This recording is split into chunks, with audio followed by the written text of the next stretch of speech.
Tonight on Public Access Live, my guest is none other than comedian Uncle Gary. It's going to get wild, folks, and that all happens in 3, 2, 1.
Has the mic really not been on this whole time? I couldn't hear you guys. Really? Well, No, I don't. Mojo, phone him. Phone his ass. Calling his phone right now. Nothing. His wife? No, don't call my wife. My wife is at a girls' night. I am sorry. My phone's in there. The first time it's in there. I'm sure someone wants to get hold of it. Is the mic working now? You guys are still complaining about the mic. Can you hear me? Mike, you dyke. Okay, so just to get you caught up, me and Gary were BSing for a while. It was fun. It was. You missed out. I'm not even gonna go back and do it. Why? It was in the moment. I know. Just keep it genuine. It's working. If anyone knows how to read lips, maybe if you type out a transcript for everybody else, he can overlay that. Because when it comes to sign language, I'm really limited to just what people show me in traffic. Submissions to agentdubsky@gmail.com. It's Agent Dubsky's hate mail at gmail.com. Oh, is it? You gotta have a hate mail account. It's true. I More guess. people are upset with you than will actually give you praise. So Yeah. just call it what it is. It's a hate mail account. Still in my chair. No recaps. No recaps. Recaps. Dub's in my chair, still in my chair. No. This is my chair, Podski. You just hijacked it when you were on the show. Okay, so Gary, what do you? How long have you been doing comedy? Let's just start there. Come August, it'll be 6 years performing stand-up. All here, local? No, I've been here 4 years. I did my first 2 years were out in the Colorado scene. Really? Yeah. And Tulsa was a step up from that? Well, Tulsa was where I moved back to. Oh, okay. And then there happened to be a comedy scene, so I kept going. It was fun. I enjoy it. Do you? Yeah. Do you like getting in the car and traveling with other comics to places? Did that with a couple of your former guests just the other night. Ethan and Peter and Niccolo and probably a carload. Stuart Watson was driving. He invited us all. I haven't had Stu on the show yet. Oh, you get him. He's in town. Okay. He'd be an interesting man. That's amazing. Ew, Colorado. No, Colorado's fine. They really threw me off with the microphone. Yeah. There was like a rhythm. It's all good. Oh. Take a breath. Cleanse it. Do you do breathing exercises? You were talking about meditation earlier. Let's just go. I do breathing exercises. Do you do like the 10-second inhale, 15-second exhale sort of thing? I don't keep count at all. It's more of I learned how to. My first breathing exercise ever was just learning how to breathe using my diaphragm to get a truly deep breath. And then I just took in as much as I could and held it, and then exhaled as much as I could, held it, and that slowly built up being able to breathe deeper and deeper. Then I heard Joe Rogan's podcast with Wim Hof. Yeah. And he has a specific breathing style that I've been using lately. Okay. Can you explain it for the audience? Wim Hof breathing, to my understanding, I didn't take any of his classes. This is just based on his description that I heard. But you breathe in as deep as you can, like I had already been doing prior. But then you hold it in for a few beats longer than you normally would. And when you exhale, you don't exhale all of it. It's just a quick, and then you do it again. Okay. And essentially, you're hyperventilating yourself a bit too. But he's broken lots of world records with it. And using it, I keep my heart rate down while I'm bike riding all over town. I don't run out of breath when I go up hills. Right. Yeah. So it's been interesting. Yeah. Yeah. And, And, are you really interested in self-improvement? Not necessarily self-improvement. Right. A lot of it's just for my own mental well-being. I struggled with depression and anxiety for most of my life, and I started meditation and breathing exercises as an alternative to antidepressants and anxiety medication because I didn't like the side effects for the few months that I was on them. Right. And it's been to great effect. I still struggle with those things, but I don't fall into the pits. Do you focus on diet or? I try.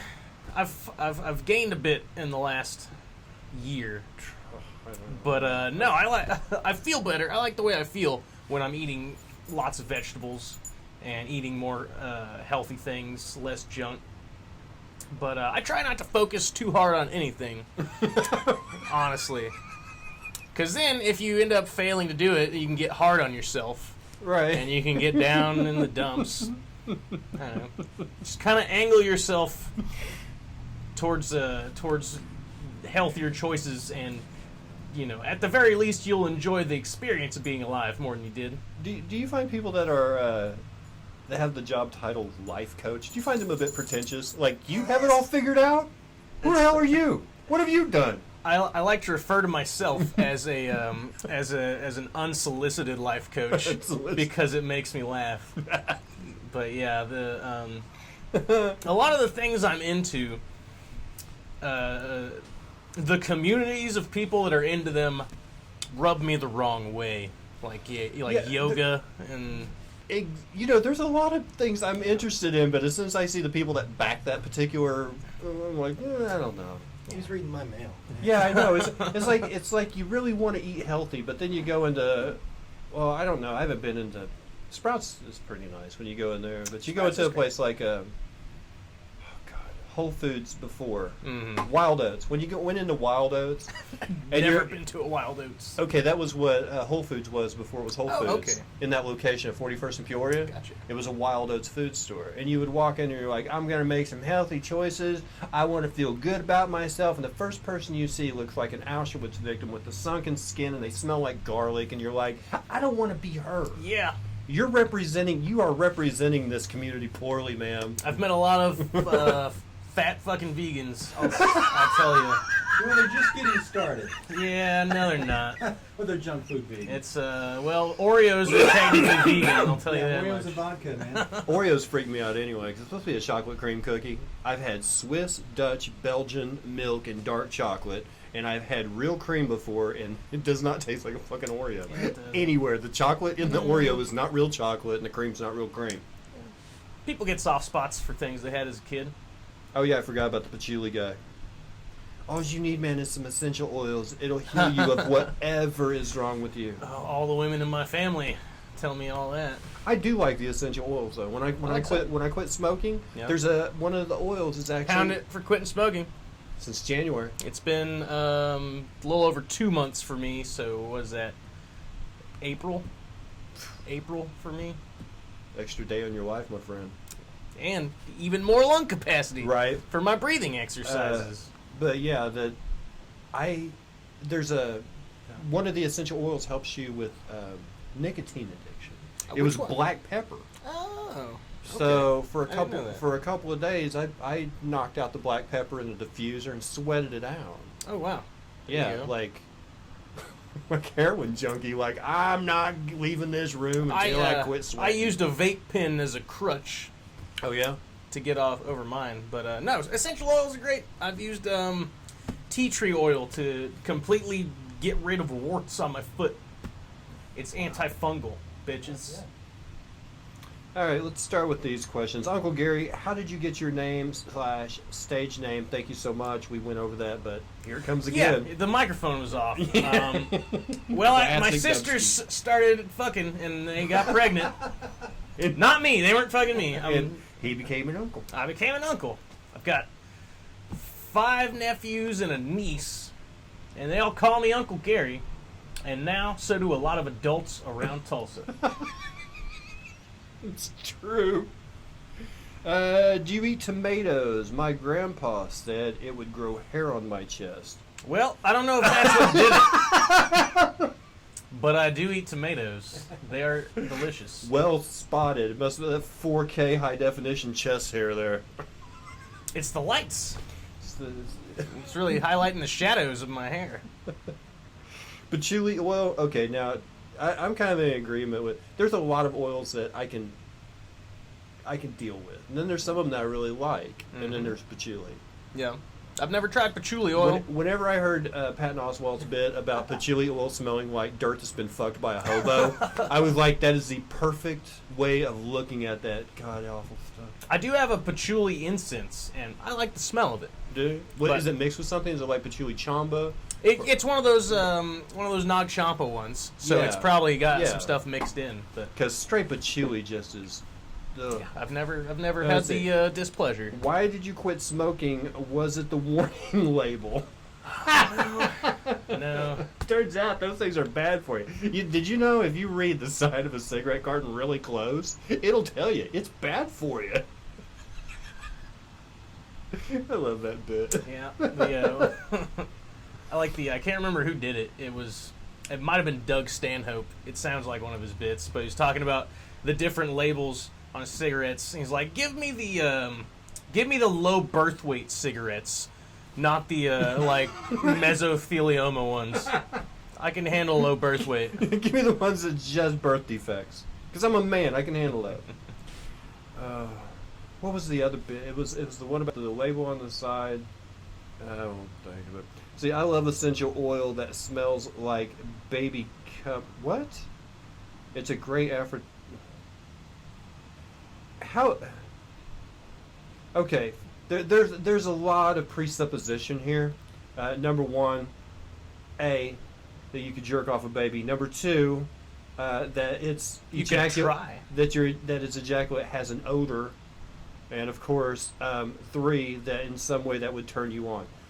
Let's see, where's Uncle Gary from originally? That's a better question. We can go with that one. Let's go with that one. Where's Uncle Gary from originally? I'm from Tulsa, y'all. Y'all? I was born in Hillcrest. Me too.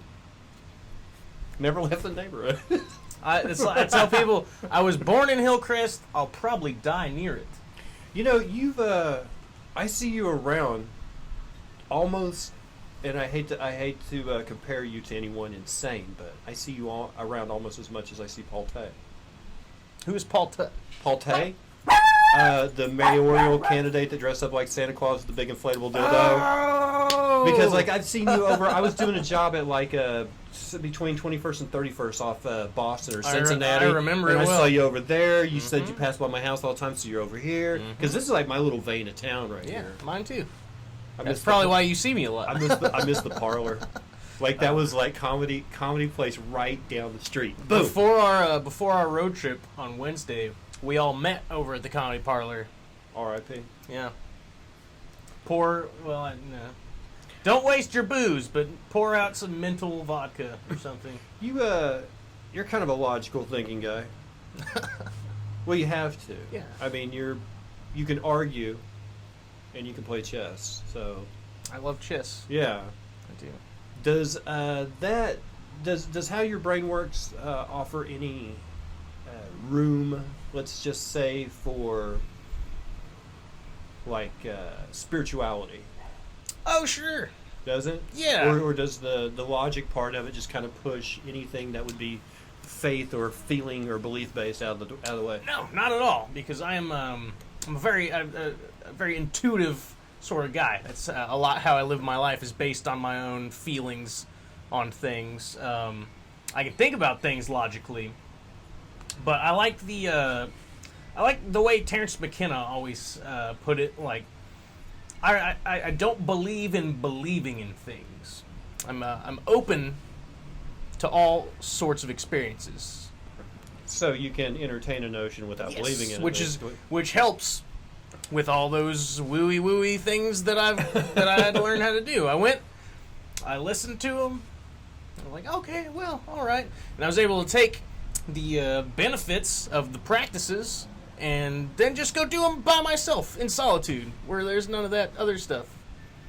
Well, you believe in not having a belief? Yeah, it was Robert Anton Wilson has a quote. Belief is the death of intelligence. Yeah, but I could counter with Geddy Lee of Rush, who said, if you choose not to decide, you've still made a choice. Yeah, that's true. I choose to not believe things. He's going to go with something deep and philosophical. I'm going to grab a quote from a song lyric. That's fine. That's fine. Uncle Gary, have you ever entered a mustache competition? I haven't, but I should. Is there any? There's bound to be. Like I've seen them Razor's before. Edge or so, like one of the local, like the barbershop, not the salons, but like one of the local barbershops. You think one of those guys would do something? I'm sure they do, and I could. This is all natural. I haven't trimmed any part of my beard or mustache in a little over a year now. What's the most important part of your day? That's a good question. Vague, but very interesting. Whatever part is happening. You're a very right here, right now kind of person. Yeah. Do you believe it? Do you believe in yesterday? I believe. No. This is a better question than you think. Do I believe in yesterday? Because yesterday technically doesn't exist in the here and now. It's Neither true. does tomorrow. They're all hearsay and conjecture. Well, yesterday has already happened, so we have proof that it did exist, but it does not exist currently. Well, yesterday does not exist currently because it's over. There are schools of thought that every point in time is occurring simultaneously, and that we're just experiencing it linearly through our senses, and our brain is producing what we feel is a continuity, and that's what you would consider your past. How do you feel about everybody working on a delay? Do you think some people are slower than others? Oh, yeah, definitely. You know what I mean? Yeah. Because what's happening right now happened like a tenth of a second ago, because we only, it takes a while for the event Yeah, every single thing you so we're experience has already Yeah, passed. we're reacting to it late, basically. Yeah. Huh. And it's all happening inside your own mind. You actually made me giggle, you weirdo. No. You're not talking about you. Okay. We're talking about someone else in chat. So when you give a girl a mustache ride, is it the equivalent of Six Flags roller coaster? You've got to be this thick with 2 C's to ride this mustache ride. 2 C's. Do you have a type? This is something I've been wanting to ask, but I just haven't really ever had the guts to ask anybody. But because nobody wants to put themselves on the spot, or put on a recording because the internet never forgets. You go, hey, the girlfriend you're with now, nothing like the one you talked about in the video. But yeah, do you have a type? Do you have something that you enjoy that you're like, when I'm with someone, this makes me feel like comfortable or loved or cozy?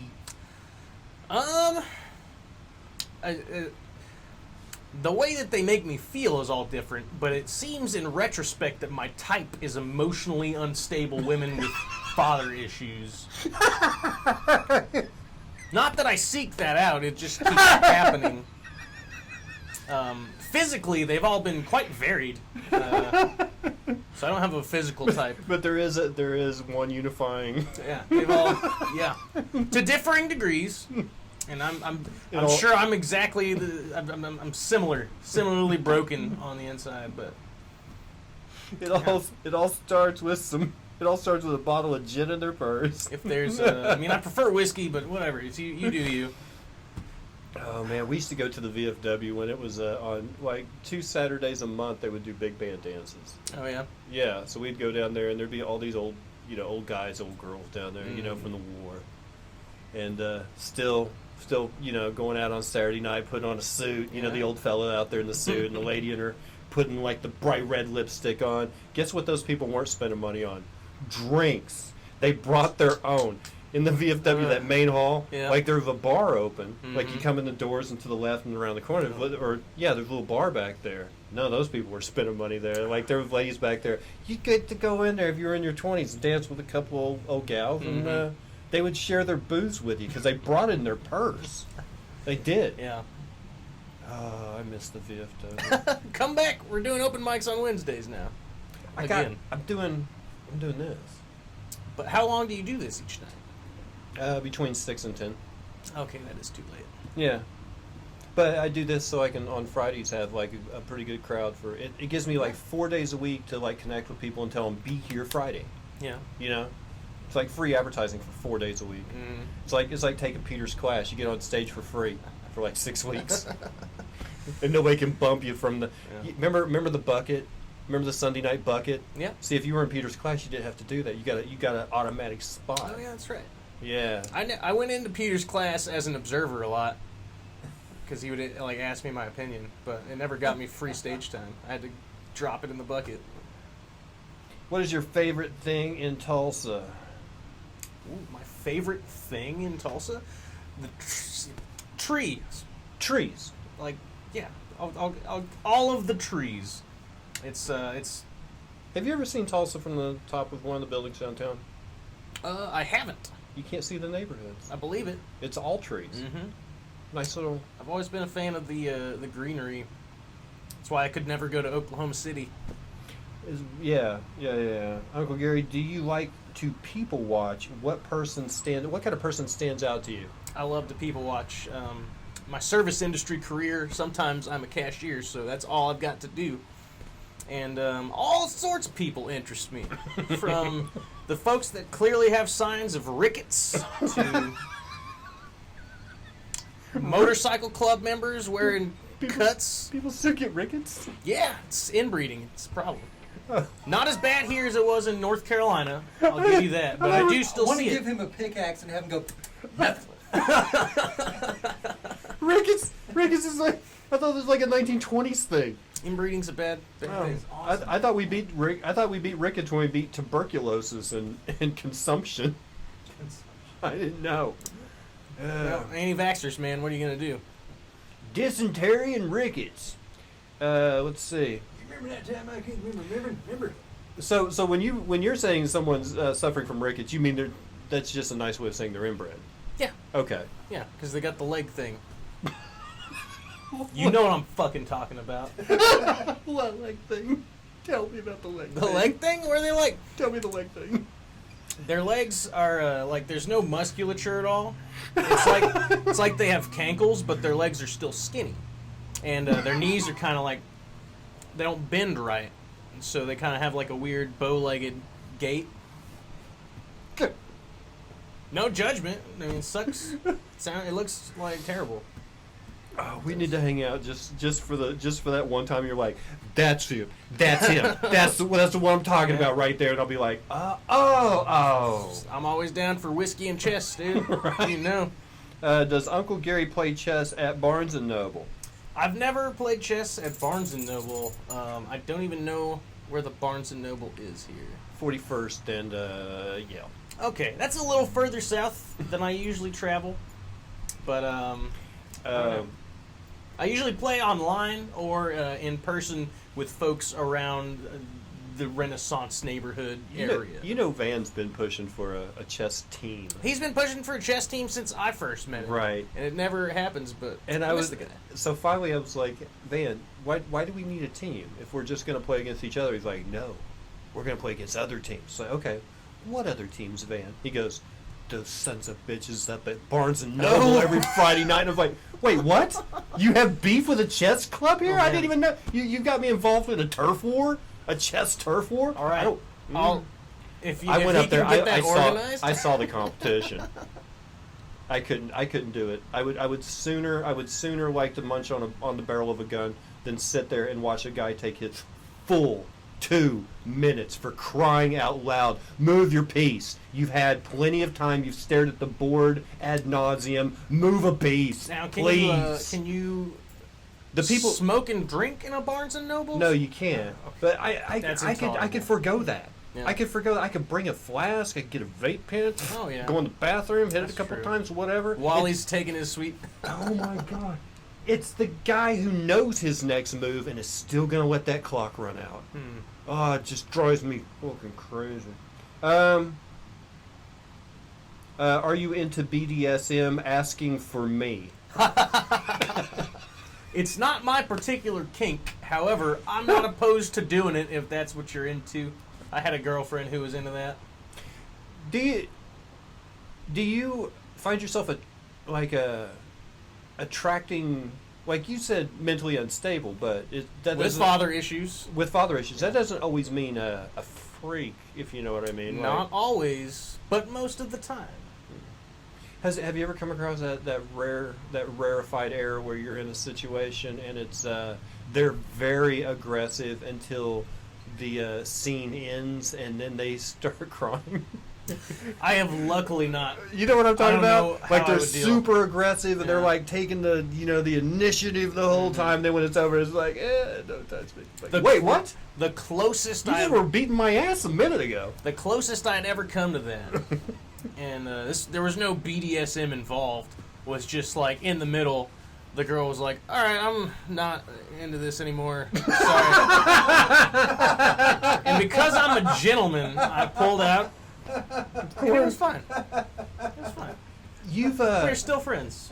You've got a reputation for not only reproducing Disney classic songs with very naughty lyrics, Yeah. but also being really good at it Thank you. and performing them really well. I've got the voice of an angel. I know. The Mulan one, of course, classic. I think probably the most requested. Probably. You do 3 though, right? I've got 4 now. 4. Would you like to? I've got. He's not going to perform them. No, for you. I'll You have to tell you come. what You have they're to come about. see the Uncle Gary show. But would you like to go into that? I'll tell you what they're about. The All first one I ever did was an Aladdin song called A Whole New World, and I rewrote the words to be about killing myself. And that one went over really well, so I just kept on going. And I was raised with Disney, so I just had them in my heart. And so the next one I did was a Little Mermaid song about Michael Jackson touching children. Not a fan favorite, that one. But if ever there was a time for a resurgence, time is nigh. And then there's the Mulan song about eating pussy. Classic. Yeah, people love that one. They request it. My newest one, people are starting to request it just because they love the movie, not necessarily they know what the song's about. It's a Pocahontas song. Okay. It's the song Just Around the River Bend. Okay. And it's about fisting a gal you're in love with or whatever. That you're in love with or whatever. And this one, this was the first one that beat by beat, syllable by syllable, if you've got it recorded, you can play it to the YouTube video of Just Around a River Bend, and it will all sync right up. I'm very proud. I'm very proud. I'm gonna have to up my game for any new ones. And So do it like that. let me just recap. It's a song about fisting someone you love or something. Yeah. Or love or whatever. Yeah, you're in love with or whatever. Love or whatever. Okay. It's very body and sex positive. There's no shaming There's no at all. shaming. No.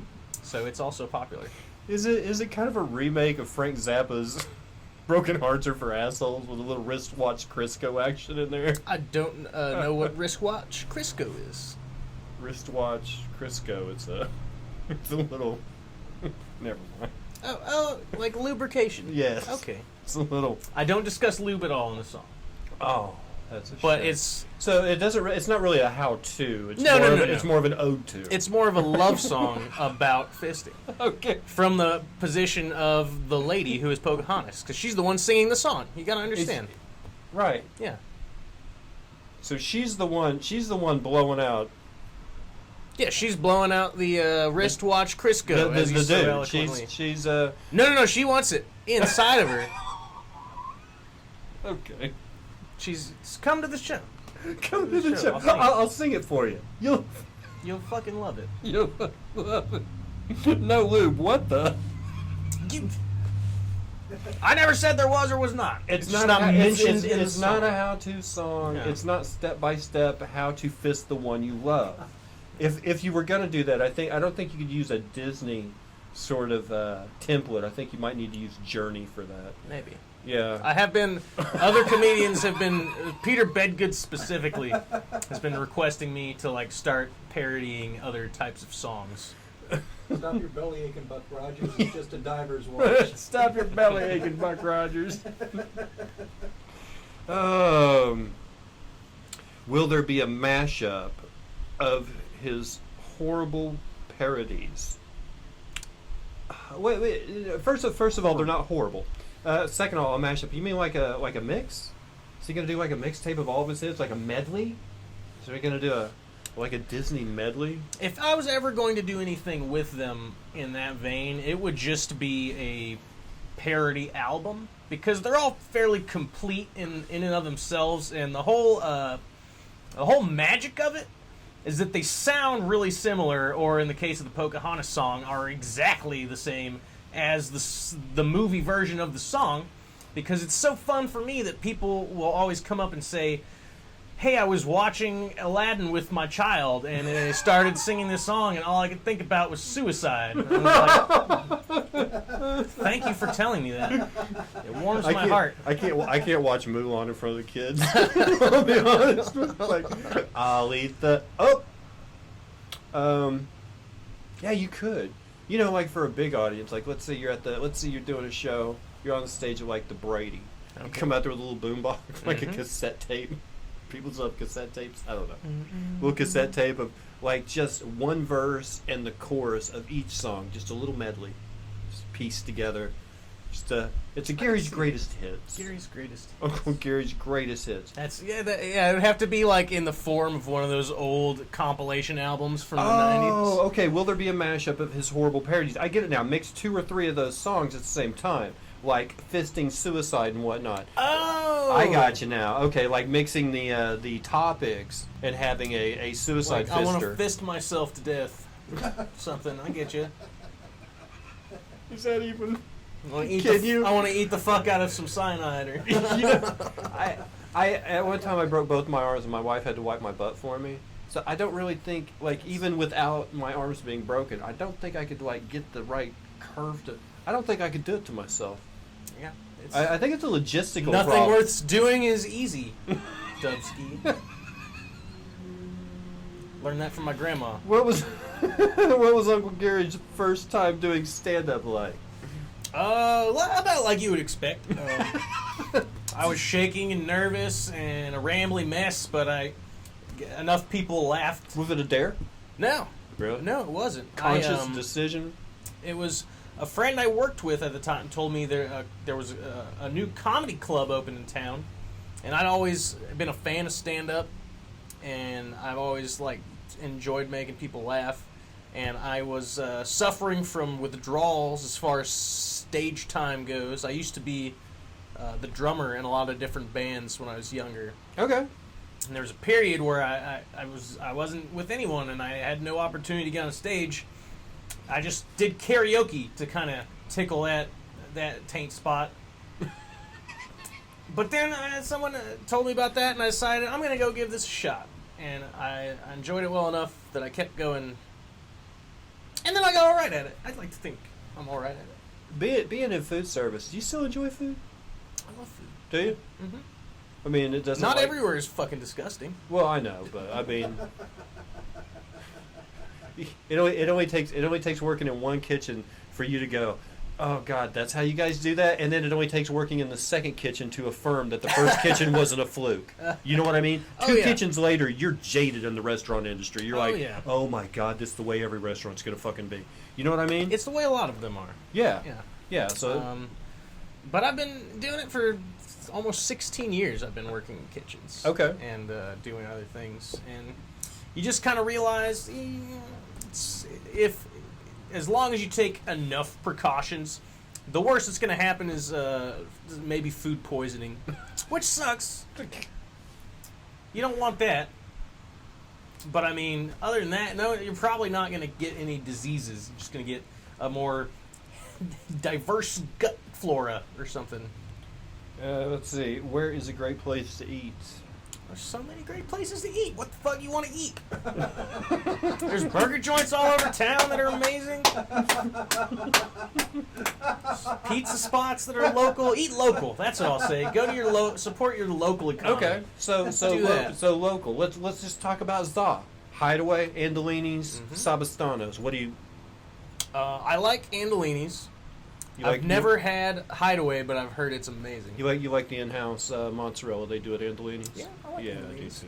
It's good. I mean, that's a. I've had people tell me that it's not their favorite, and I find zero problems with it. ZA, basically, you only have two places to really stand out because your toppings are all getting delivered by Benny Keith or say, one of these food companies. So you've already got your chopped veggies and your meats and your cheeses and stuff.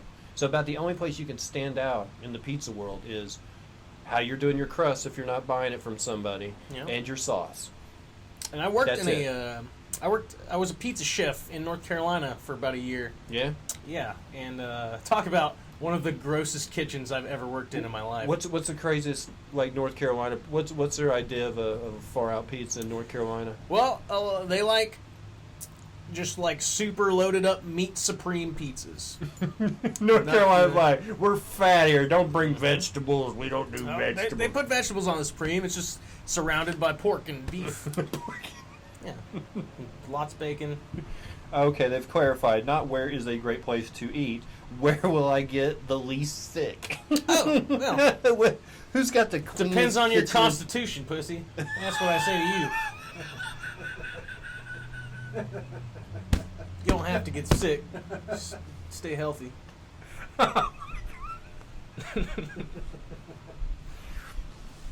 Eat at bars. Build up that tolerance. Eat out of a dirty ashtray. That'll fix you Well, up. I mean, if you want your stuff smoked, but otherwise I wouldn't recommend it. Have you ever been in a clean kitchen? I mean, honestly, other than if there's a whiff that the health inspector is coming in that day, have you ever been into a legit clean kitchen? Well, that's the thing is it's never gonna always be that way. But any kitchen that I'm currently working in is clean as fuck because I'm OCD about it. Oh yeah, Yeah, yeah. it's You've probably got a skill set. 16 years, you probably know every individual job that goes on there, and if somebody's I can hop in. Yeah, the only thing in a restaurant I haven't done is bartend. Really? And I got my liquor license, so I've bar backed plenty. I just got to learn how to make the drinks, and then, boom, there you go. It's pretty much yeah. I've done it all. Learn your drinks, and there's pretty much two rules. Women who wear pearls tip better than women who wear diamonds, and guys who order scotch tip better than guys who order bourbon. There's bartending 101. And I respect the scotch so much more. Be nice to the scotch and the pearls. That's pretty much bartending. Even just a Johnny Walker Red. Yeah. Class X. Right. Okay, which place to eat is the closest to the ambulance station or the hospital? You know what we do here? Before you answer that, but what we do here is we try to stay away from Chinese restaurants that are right next to a veterinary hospital or a pet store. And there used to be one. Really? Yes. Hey, how would you kids like that? Nope. We would not, sir. Don't even finish. We would not. Have you ever been in a restaurant that you were working in when there was an incident that looked bad? I mean, It could have been somebody choking or somebody having a heart attack, but the way. ambulance showed up and everybody's like, "Uh-oh, what's happened?" I've been in plenty of restaurants where the ambulance shows up, but more often than not, it's an old person fell. Oh, And yeah. then boom, the ambulance is there. I've never seen any like crazy food related incidents anywhere I've worked, despite the fact I've worked some places where it seemed likely that it should happen. Do you probably worked in both kinds of venues, local or corporate? Oh, definitely local. You're an In the Raw guy, right? Not anymore. But you were. I was. So we're family. We're like Eskimo brothers in a way. How so? Because we both went fishing at the Greg Hughes hole. Did you work there? No, I worked at Full Moon. Oh, okay. And before I quit working there, Mm-hmm. the Hughes Corps came in and bought it. Greg and his dad's with the money, but they came in and bought it. And they put Tony and Brooke Henry in charge of it. They had In the Raw. They had both Full Moons, the one out south of 61st, and they also had Club Id. They had Leon's too. Yeah, Leon's of the Restless Ribbon was started by Leon was a guy that I worked with at Full Moon. Oh, really? And Yancey that worked in the kitchen there, and Sean Boyd were It's a Brooktown brewery now. We're Full Moon guys. The guys who had the Gray Snell, Slow Duck, the Gray Snell in there, Jason's Deli, Jeremy Reed, Jeremy Barton, those were Full Moon guys I worked with. Oh, wow. There's a city councilor that's a Full Mooner. That's crazy. See, I It's knew about the Full Moon, He's quite an alumni. but when I moved back a few years ago, it was right when it was closing down, so I never got to go in. But I always heard about like dueling pianos and people would do comedy shows there. Yeah, we had Brian. Oh God, what was Brian's last name? He'd come in on Brian Lee. Him and he would bring in another guy, and he was blind, and he was on one piano, and yeah, they do dueling. Did Uncle Gary like the movie Wait? When you saw the movie, have you seen Waiting? I've seen Waiting. When you saw that, did you go, "Oh God, this is so close to"? It was pretty good. It was, exaggerated, of course. Right, but every person you've ever worked with in a restaurant is represented in that fucking movie somewhere. I was that chick who showed her pussy at the end. They had little bits of like Kleenex in it. Meditation helped me, but I used to have severe anger problems. Now they're just regular anger problems. You know my favorite character in that movie? Who's that? The person that's been waiting tables way too long. That's the one. That was the one. I love that. Yeah, that it's was like, me. oh, we had that woman. It's like a staff of nothing but 20-somethings, and then that one 42-year-old. Yeah, I'm 30, so I'm young to be so bitter, but I'm there. Young and jaded. What made you move back to Tulsa? Was it love? No, not at all. No, not at all. It's family. Family. It's where all my family's at. So you made it as far as Colorado before you turned around and came back. That's well done. I moved out there with my parents and my siblings when I was in middle school, and I stayed there through college. But my family all moved away. Like my parents, North Carolina, sister. Actually, my twin sister still lives in Colorado right now. Twin sister. Yeah. Okay. She'll be visiting this Sunday with her family. But yeah, my family had mostly moved away, and a lot of my friends that I'd made had all moved to different points on the globe to pursue their post-college careers. So I was lonely. It was getting expensive as fuck. So I moved out. Have you have all your just it seems hard for people who experience the comedy live to find ways of sharing it with people. Has that been a problem? How do you mean? It's really hard to talk. Well, I was married and had kids and a family before. You know, I was a fan of comedy before I ever started. Yeah.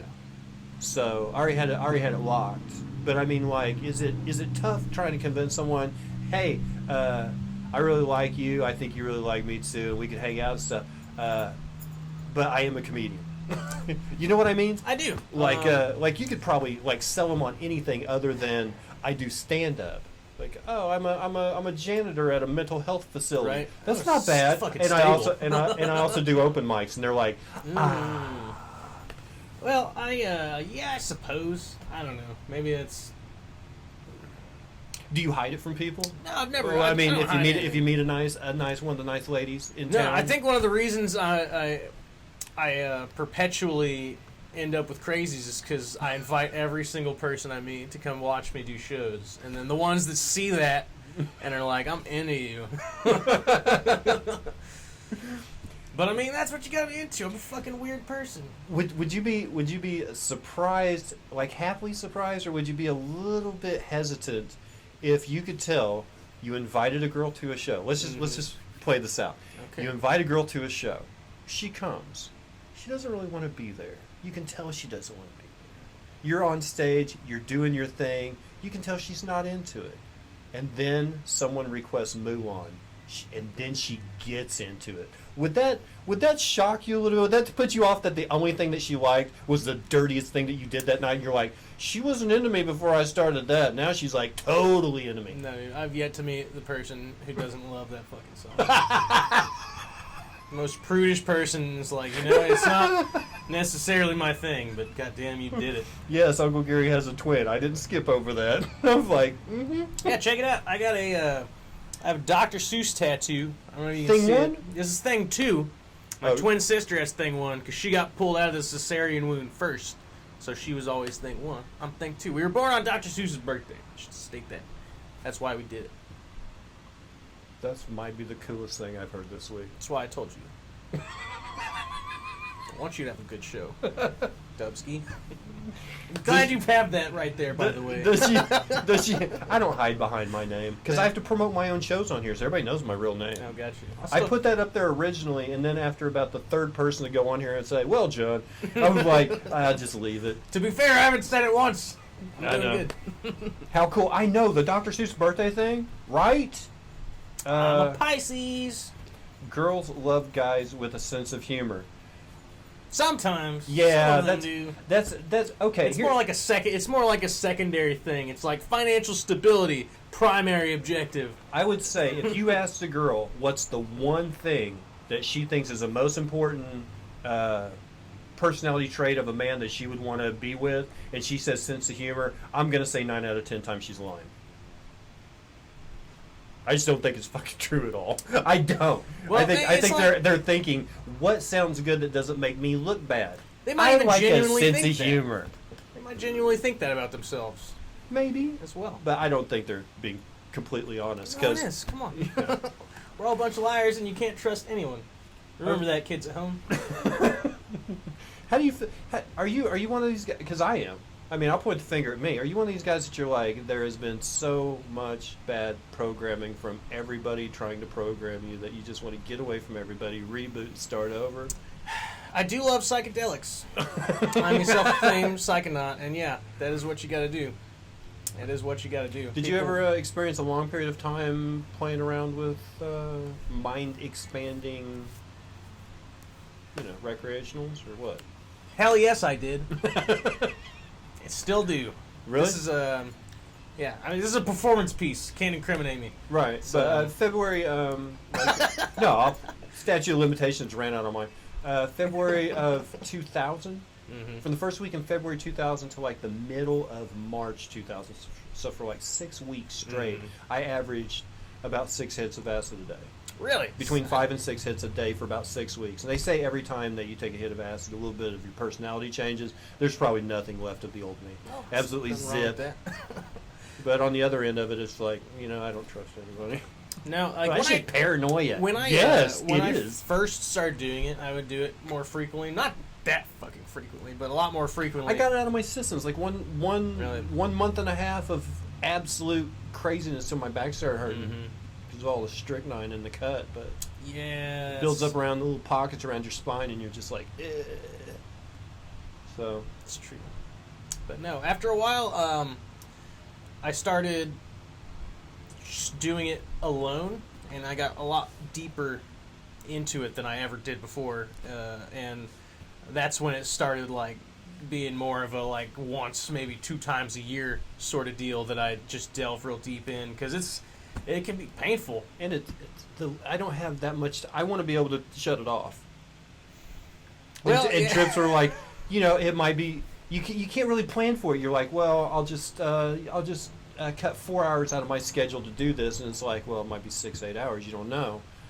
You can't just. I need turn at it least off. a day, if not 2, for recovery and contemplation before I try and get back into my normal routine. Did you throw some training wheels on it? Maybe every once in a while grab the shrooms or that Well, kind see, of thing. shrooms are a harder trip for me. Really? Usually, yeah. I've heard lots of people it's the opposite, Yeah.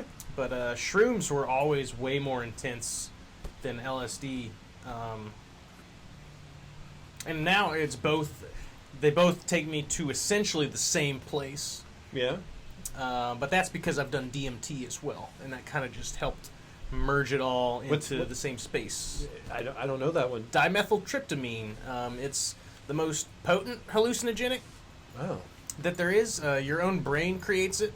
Okay. It's in a lot of things naturally, but you can extract it from root bark and vaporize it and breathe it in, and you have about a 10-minute experience of. Have you ever done salvia? Salvia. Yeah. Salvia divinorum. I've heard of it. Okay, well, I salvia. don't remember exactly how the medium it came in.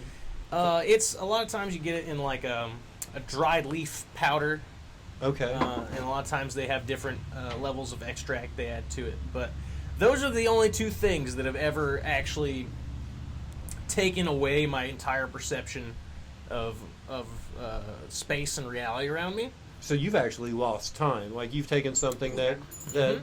you've become conscious later in a way. There's a gap of time here that I'm not sure about. Well, it kind of turned. It's so hard to explain in I've words. never lost time. After Yeah. all the things I've taken, there's never been a time that I cannot account for. Okay. Yeah. No. It's this takes you to a different place. Man, I'm sorry. It's a serious Sorry. question. That first thing you're talking about, your body creates. Mm-hmm.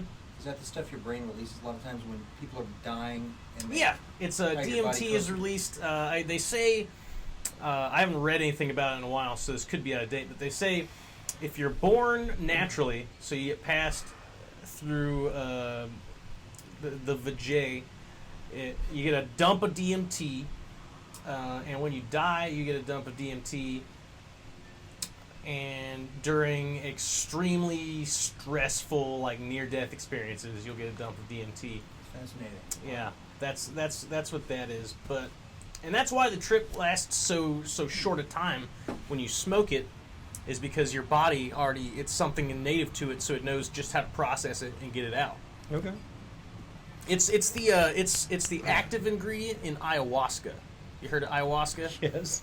Yeah, ayahuasca uses the ayahuasca root is actually an MAO inhibitor. Right. And that allows you to ingest the DMT substance, whatever plant they put in that has high concentrate of dimethyltryptamine. And since it's going through your digestive system instead of your bloodstream through your lungs, it lasts a lot longer. What about DMT and C-section births? From what I know, no, you don't get a flush from that. Huh. And you don't get bathed in your mother's microorganisms either, so it's a lot less healthy. If Uncle Gary could do anything in the world, what would it be? What would be a perfect day for Uncle Gary? Just let me smoke some DMT. And probably any experience be awesome after that, I bet. Would you? I'm not talking about struggle, but even if you were like well healed, would you still work? Would you still be motivated to go out and find something to do, or Of course. yeah, you a busy guy? Your mind always kind of Yeah, less so than it used to be, but that's because of the meditation. But yeah, I mean, there's plenty of things I do right now for recreation. The only thing that gives me money is working in the service industry, but Any of you ever tried a ayahuasca? Yeah, that's we were just talking about that. I have never tried that. I'm interested to. This is just. Do you have any shows coming up? I'm not booked on anything currently. I usually end up getting booked on things like 2 weeks in advance. Right. How can people find you, or is there some videos of you up on YouTube? There's videos. My channel is hard to find. You type in Uncle Gary, spelled normal, like UNCLE, and then Gary, Gary. But you have to go, when you search it, you have to go to pages. You don't want any video results. And then you got to scroll down until you see my face. It's a big old picture of my mug. And that's how you can find it. And I've got a few sets up there for like contest submission purposes. And they can follow you on. They can follow me on Twitter The Uncle Gary. at the Uncle Gary. Yeah. That's pretty much it at the moment Okay. for that. This is how we like to wrap things up around here. I hope nobody spoiled this for you yet. I didn't watch all the way to the end, so don't worry. Okay. So what we do here is used to on the News Junkie, Mhm. we'd play a little game where we'd pull someone out of the crowd, and all the 6 people on the panel would have a chance to write in a little thumb. Remember, it was like It's been so long. their name, where they're from, and a secret that nobody knows about them. A little improv game. Okay. Well, that's how we kind of wrap things up here, except for we've put a little twist on it. So, if you saw yourself for the first time today, you ran into you, what do you think your name is?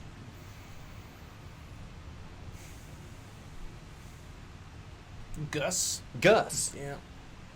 Okay, Gus. Short for Gustav, probably. Of course. Of course.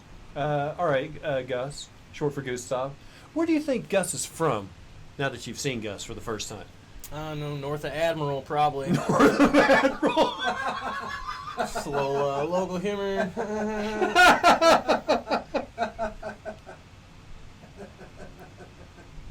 That's the best answer. That's the best answer anybody's had so far. North of Admiral. Okay, and finally, what do you think is a secret that no one knows about Gus from North of Admiral? He's a property owner.